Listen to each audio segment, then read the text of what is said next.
don't think we've started with bluegrass in the past.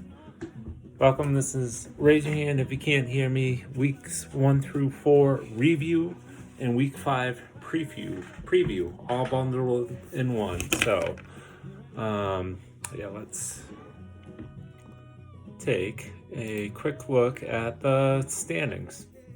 I'm on the wrong league. I just did a baseball video too. Okay, raise your hand if you can. Baseball is done for fantasy. Okay, so quick look at the standings. We have 4 teams at 3-1, 3 teams at 2-2, 2 teams at 1-3, 1 team at 0-4. So it's very competitive, which yes, I will start to see some separation. Points are pretty close. Bye weeks are coming up. We usually have bye weeks, I think, in week 5. This year they don't start to week 6. So it's a test of depth. And some say that the fantasy season doesn't start until bye weeks start. While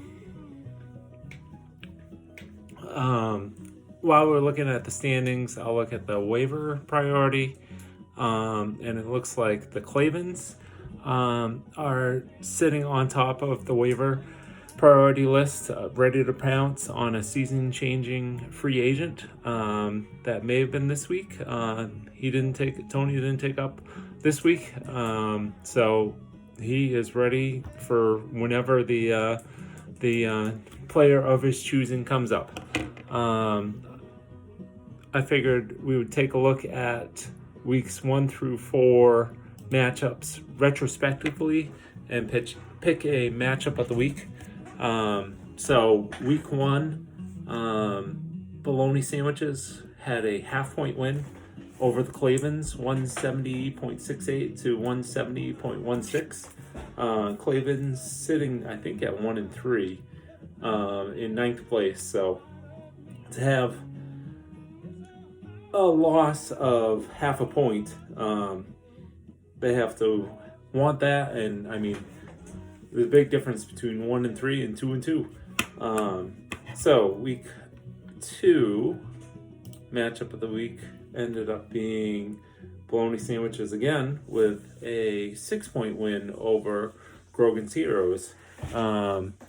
Ended up being the top 2 scores of the week. Came down to the Monday night game. I want to say there was 3 players in the Monday night game.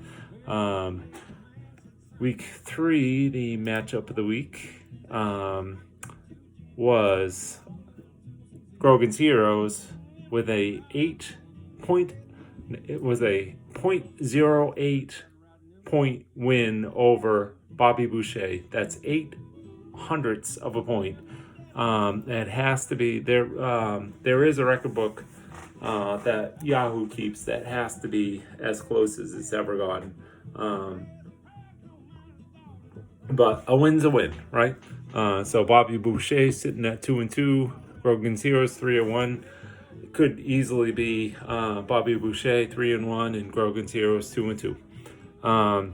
Week 4 matchup of the week, we'll go Arts and Craft. The married couple I wrote. Arts and Craft with a convincing win, a 40-point win over Bobby Boucher.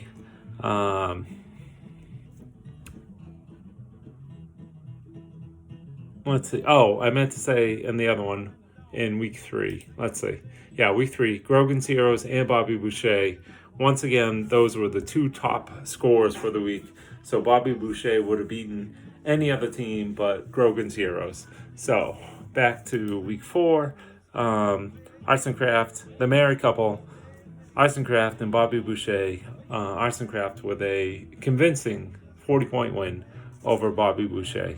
Looking ahead to week 5, the week we're about to start tomorrow, an easy matchup of the week. Number 1 versus number 2, Grogan's Heroes versus Fiddlesticks. So myself versus Dave. Good luck, Dave. The projections are close, 192 to 190.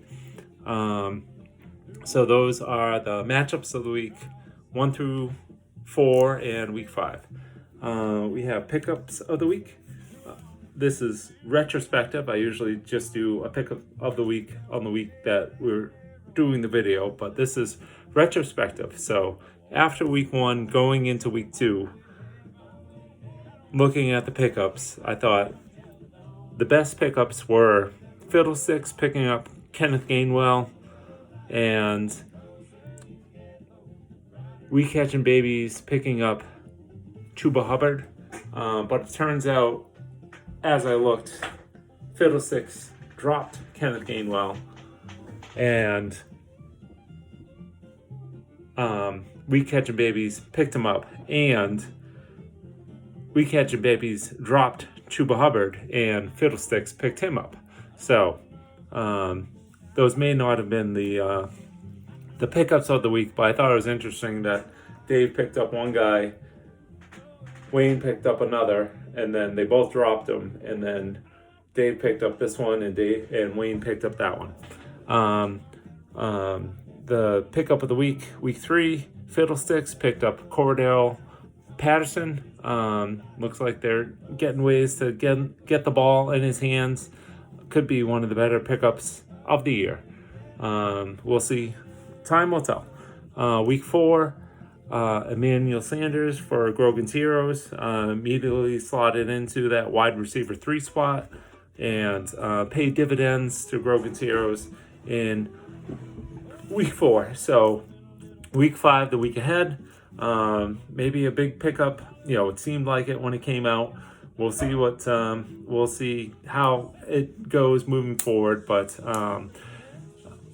Bobby Boucher picked up Damian Williams. Montgomery out for a few weeks, and Bobby Boucher needed a running back. So that's it for the pickups of the week. Pickups of the week brought to you by the beer of the week. Here's what we have: a torque wrench. It's okay. It's not great. It's got a nice label to it. Let's see where it's from. Garnerville, New York. I wouldn't recommend it. There's other things better. More local. That's what they had on the rack. So going into week 5, a good time to take a look at your team and see what trades you need to make, where your team needs to get better, what you may have excess of. I was talking to a coworker of mine just about we talk fantasy football all the time. So I was just talking about our league, and it's awesome league, but we're just in general just not good at trading. Like, there's usually 1, 2, maybe 3 trades a year. I remember in the first year, Dan and Jeff traded Jimmy Graham for Calvin Johnson, and it was like, wow, awesome. Like, that is a huge trade. I think I called it a blockbuster at the time, or a bus blocker. I can't remember what I called it. But usually we don't have many trades. Last year, I think there was only one trade, and I remember Grogan's Heroes traded Marlon Mack to the G Snappers for Henry Ruggs, and I think by week 6 they were both on waivers. So that's it for this week.